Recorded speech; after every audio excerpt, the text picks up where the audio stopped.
Hi wrestling fans, thanks for clicking on the dreaded D-Rose report. That gum again, I don't know how it keeps getting in there.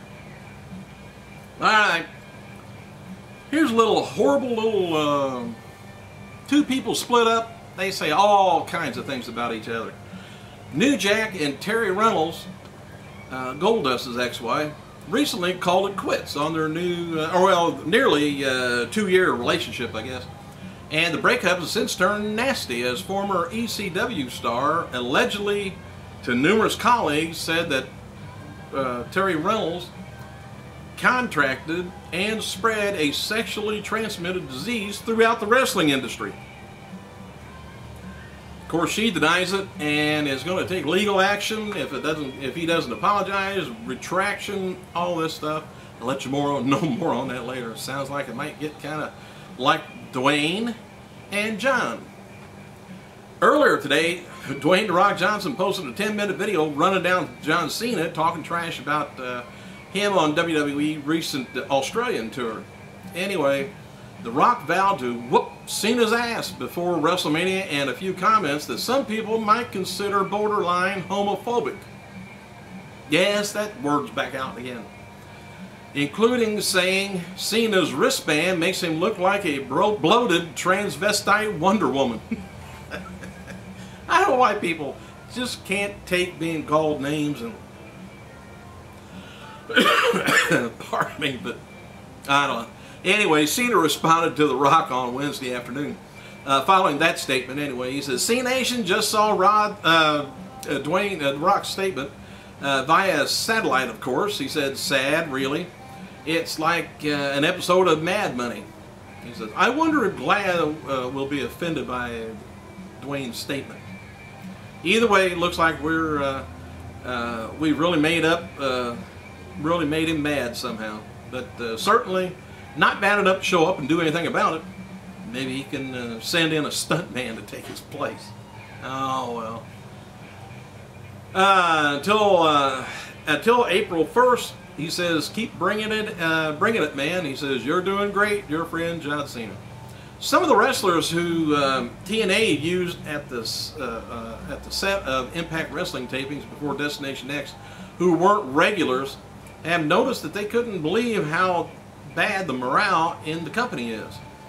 The consensus was that the guys are just looking for TNA to collect paychecks, and people across the board are complaining about Eric Bischoff, Hulk Hogan, and Vince Russo. All I call it is Thursday. That's always been said about that. Nobody goes anywhere because they do. They want the money, and they are not there just for the hell of it. If they weren't getting the money, we would see a blank screen for 2 hours. And some of the time, that's what it would be all right. Anyway, it's said that the roster has lost a lot of confidence in Vince Russo. They've done that for years. If they had any sense to bring him in, well, anyway, they were talking about, they think everything hinges on Paul Heyman. They want Paul Heyman in there, not Russo. But if you can't get him, do with what you got the best you can. Most wrestlers openly said about Paul Heyman. Said he would come in there, clean house, and the guys who aren't helping the company, they'd be gone. I'm not sure how he would do. WWE employee, by the way, Joey Styles, he turns 40 years old today. About the same age as I am. Matches for tonight's WWE Superstars includes Maurice taking on Beth Phoenix, Santino Marella taking on Zack Ryder, Wade Barrett taking on Trip Beretta, and a tag team champions Otunga McGillicuddy taking on the Usos again. Steve Austin wrote the following on his Twitter about a new DVD in the works for him. WWE is going to do a final DVD story of my career in the ring. Very in-depth look at from start to finish. I'm very much looking forward to it, and I want to hear questions from the fans. I will get an address for the questions tomorrow, and this is going to be in all the DVD collections. So anyway, that's unless it goes back in the ring again, starts wrestling, and then we'll have a follow-up, part 2. Former WWE announcer Todd Pettengill, remember him? he's got a new TV deal on the Dish Network, going to be debuting July 25th on WWOR Channel 9, New York City, 6 p.m. Pre-sale code for WWE's November 14th return to the TD Gardens in Boston, Massachusetts is The Miz, all one word. Pre-sale code is going to be, that's what it's going to be for right now anyway. WWE is advertising Cena for the show, and why wouldn't they? Michael Cole is going to be making a special appearance on Shawn Michaels' outdoor hunting show next week, I believe. Former WWE star JBL, he's working with Family Center in the Bahamas to help people on the island overcome social challenges.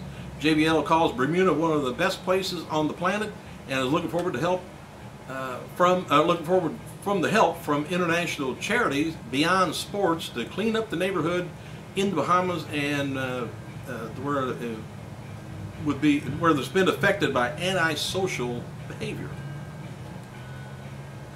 If it's got all that going on, why he thinks it's the most wonderful place on earth?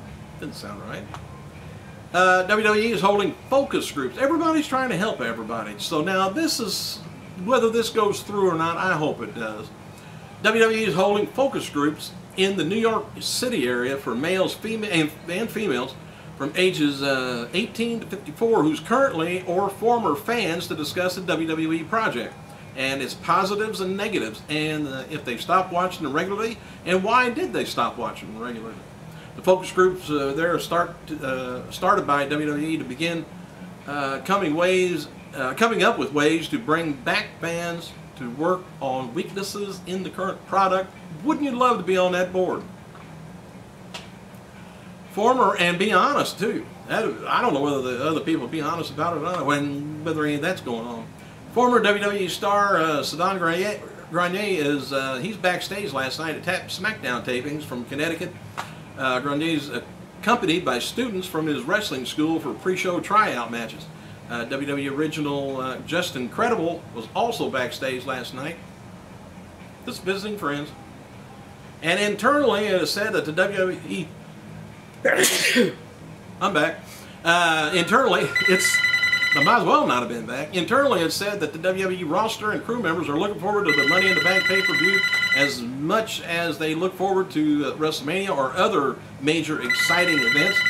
The recent happening between CM Punk and John Cena is a hot topic within the company. Hang on a second.